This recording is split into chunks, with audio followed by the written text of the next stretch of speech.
So we said that these ecosystems are tightly tied together, they're delicately balanced, because all these things are connected by a web of relationships. And parasitism is one of those relationships. You have a relationship with your parasites. You do. And it's a rather intimate relationship, some of these. Oh my goodness, quite intimate. When something's living in your guts, that's pretty intimate. When something is biting your body and taking your blood, that's pretty intimate. So the definition of a parasitic relationship is that one species is actively being harmed. Note that I didn't say killed. And the other species is benefiting from that. And the species that's getting the benefit out of it is the parasite, and the other species is the host. And I think most of you already know that. That's pretty low level. And you kind of know a little bit about parasites. We've talked about them a little bit so far. As I said yesterday, it is way too fifth grade to just ask you to identify parasite relationships, etc. This is biology, and we want to think about them. We want to think about those relationships in terms of how they change other things. So here are the big questions that I have on this. How can parasitic, did I spell it right? Parasitic relationships change one individual species, which we kind of talked about in terms of evolution, that parasites drive evolution, but how do parasitic relationships change whole ecosystems, change whole biological communities?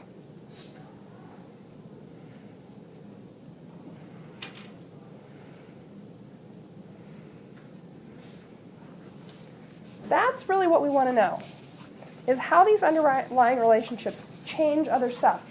Just an FYI, you should not just be writing the words that are in the blanks. When I write other stuff down, you should be writing that down. Those are things that are made to guide you. Okay, so, whoops, wait, I don't want to tell you that yet. Let me ask you a question. This is one of those what's in it for me kind of questions, because have you noticed yet that a lot of biology, aside from what Hank Green says that biology is about sex and not dying, biology is also about what's in it for me and what's it going to cost me. So we've talked about that cost in terms of like having a bigger body, having a big set of antlers, being 12 feet tall. What is it going to cost me? Well, the flip side of that ecologically is what's in it for me. What do I get out of this? What do I get out of this? So, this says harmed. It doesn't say killed. In general, here's what I'm going to tell you. Parasites generally do not kill their host, at least not on purpose. And if they do kill them, it's usually slow. It doesn't usually happen immediately. So, at your table, discuss why. Why wouldn't parasites want to kill their host? Don't kill the hand that feeds you. When your host is dead, guess what? You have to go through all the trouble of finding a new host. Did I say friend? Did you poison my mind? No. When your host is dead. I think I said host. Oh my gosh. When your host is dead, you got to go find a new host, and that's a whole lot of work and a whole lot of bother, and there's competition for hosts. When an organism dies, its parasites will flee it. You know the expression like rats from a sinking ship? Try like fleas off a dead rat. Ew. Oh, that'd be a great metaphor. You could say to somebody like, man, they were leaving faster than fleas off a dead dog. That's pretty good. I'm going to use that. So, you're absolutely right. They don't usually kill their hosts because, you probably could have filled in those blanks all by yourself. They don't usually kill their hosts, at least not fast, because they're getting benefits from their host. Don't kill the thing that's giving you your free ride. Now, individuals can die of parasitic infections. Typically, if you get enough of a parasite load, they're taking so many nutrients from you that it can kill you. Years and years and years ago, when I was a kid, we found this kitten, and my dad was not a cat person. He actually really didn't care much for cats, but he had pity on his, 10-year-old daughter who had a soft spot for cats, and maybe 11, whatever. It got to live in our garage for a while. It was a tiny little kitten, and it was so covered in fleas. I mean, they were just, you could see them moving on its coat. It was horrifying. And it was also incredibly weak. It couldn't stand. And my dad said, well, fleas are taking too much blood. I thought, that's ridiculous. They couldn't do that. Yeah, they can. And it's more common with smaller organisms, like, puppies, kittens, baby animals. They have less blood volume. They can tolerate losing less of it. Leeches. Who here has had a leech on their body? I am so going to assign homework. You look really suitably horrified there. Oh, you're lucky. You're lucky. Leeches won't hurt you. I don't even think they're a vector for any diseases that I know of. They take a little bit of blood, that's all. Nothing to it, just a little bit of blood. Now, if you were completely covered in leeches, could they remove enough blood from you to kill you? Yeah, they could. But one leech isn't going to do that. So, overall parasitic load can impact the health of the host, but in general, you can have some parasites and do just fine. We have parasites that live on the outside. Ecto, like exit. Ecto, exit. These are those things that don't enter the host body, though that tick is burrowed in pretty nicely.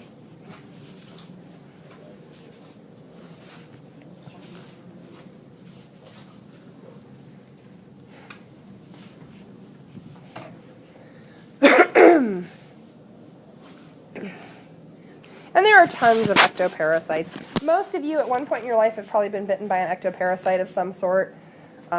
Let's see, how many of those have I been bitten by? I have had flea bites.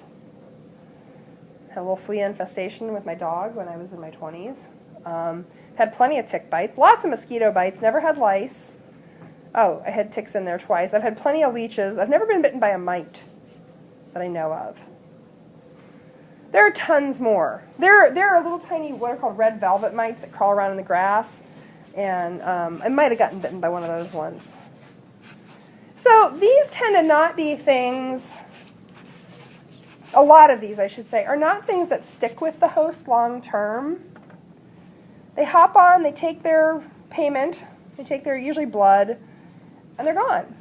Fleas are the one exception, because you will get fleas that are hatching multiple generations on the same animal.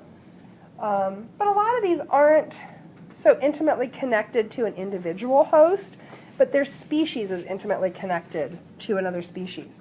So, who here has ever seen a flea? I mean, if you've spent any time around dogs or cats, barn cats, at some point in your life, do horses get fleas? I'm not sure. Well, so here's what's interesting. No? That is a good question. Somebody should answer that. Deer get fleas, right? I know they get ticks. I know horses can get lice. Horses can get lice? Okay, so here's what's interesting. The species of flea that bites dogs and cats is called a cat flea. Will it only bite dogs and cats? Oh no, they will be quite happy to take blood out of you too. But they're not a species that's going to live long term on a lot of other. They aren't the ones that live largely on rats. There's another species called a rat flea. It's a different species. That one transmits, what is it? The plague, the Black Death. Cat fleas don't do that. So a lot of these parasites are vectors for diseases. And a lot of them are species specific. So now let's talk about the far grosser ones, because these are pretty okay. You've gotten bitten by stuff. Endoparasites, endoparasites live on the inside. And these endoparasites tend to get into a host and stay in that host organism. A lot of these endoparasites can't live outside the host organism at all. So tapeworms, there are parasitic bacteria, there are parasitic protozoans. There's one, it gets called Montezuma's Revenge. It's an amoeba that causes amoebic dysentery, which dysentery is just like uncontrollable diarrhea until you're clear of the infection. And amoebic dysentery is pretty common in water in tropical parts of the world, so that's why they say, like, when you go to Mexico, don't drink the water, because a lot of the surface water sources will have those amoeba in them, and if you drink it unboiled, then you end up with Montezuma's Revenge. You end up with amoebic dysentery. So there are things like that, but a lot of these are worms. Tapeworms, and tapeworms are something we commonly treat dogs for, and cats. Anybody have a cat that goes outside? Or has ever had a cat that goes outside? If you have a cat that goes outside and your cat kills any form of rodents, it is likely that at some point in their life they're going to end up with a tapeworm, because rodents are one of the intermediate hosts. So like when I had barn cats, I wormed them twice a year, whether they needed it or not, because they probably needed it, because they killed lots of stuff. And if you're killing wild rodents, you're probably picking up tapeworms. Roundworms are... and actually, this is a tapeworm. Those are tapeworms. These, well, I don't have a picture of roundworms. Roundworms are, they can get to be this long. They live in the human gut, transmitted via dogs. They basically attach their little biting mouth parts to the inside of the intestine and suck nutrients out of the intestine, because that's where your nutrients are absorbed. So, you know, no fun. And then they pass their eggs in your stool. So they lay eggs in the gut, and then those eggs pass out in the poop. And if you haven't washed your hands well after bathrooming, or you're living in an area that has poor sanitation, i.e. people's poop is just sitting on the surface, then you can come into contact with those eggs, and then they travel into your digestive system and hatch. And then there are pinworms. Who here does any work in the elementaries? Or ever goes to the elementaries for any reason, or interacts with children under the age of 6 for any reason? Okay, good. I'm going to horrify you and gross you out, and you're never going to want to go near a small child again. Okay. Are you ready? Pinworms! They're little. They're about this big. They're nearly clear. They're little tiny white worms. And they make their home in the human rectum. They get nutrients. They suck nutrients. Rectum, yes, that's your bottom. So, it is estimated that at any one time about 80% of the humans on the planet have pinworms. 8 out of 10 humans on the entire planet are hosting pinworms. Now, the numbers, the percentages are significantly different in areas that have better sanitation. In areas where people have the ability to wash their hands after going to the bathroom. You're all looking at your hands very carefully. You're going to really like nail brushes when I'm done with you today. So pinworm infections in the industrial world, in the developed world, where we tend to have access to good sanitation, are most prevalent among small children. Why small children? Because they don't have great hygiene habits. And I'm going to give you a demonstration, not of, well, you'll see. You ever seen a little kid who can't sit still? He's doing this all the time. I don't know if he does it like that. So here's what pinworms do. They do what I like to call the anus dance. Pinworms come out of the rectum and they dance around the anus. Oh, God, I'm dizzy. I'm going to sit down over here. And they make it itch. Because what do you do when you itch? You scratch. So they lay their eggs around the anus and release little chemicals that make it itchy. And then little kids, because you all have better self-control than this, little kids will just shove their hand right down their pants and scratch their butt. And the ones with the scratchiest butts have pinworms. And you know what they'll do next? They'll hand you a cookie. I got you something. Don't take the cookie, for God's sakes. Don't take the cookie. I got pinworms. When I was in college, I worked as a camp counselor. Little tiny kids. Cute little kids. So cute. So full of energy. None of them could sit still. They didn't all have pinworms, but a few of them did. Because I came home from summer camp and had pinworms. And it's lots of fun to go to your family doctor when you're 20 years old and go, I think I have pinworms. Excuse me? I think I have pinworms. What? Now here's the good news. If you get pinworms, it is highly treatable. One single pill, one dose, one pill. You take it at night, and guess what happens in your guts that night? They all die. And the next morning, your underwear is full of dead pinworms. Ew! Aren't you glad you have me before lunch? No, you're not. I'm sorry. So, Gesundheit. Parasites are really clever. Are they really clever? Did pinworms think to themselves, if only I can make their butts itch, they will then distribute my eggs under their fingernails. Surely they do not know of nail brushes. No. But the pinworms that made the butts itchy when they were laying their eggs are the ones whose eggs got transmitted. Because the pinworms that didn't cause any itching didn't get scratched, and therefore their eggs never ended up under little kids' fingernails. Are you all going to go to whatever small child you regularly interact with and scrub their hands with a fingernail brush tonight? Here, hold still.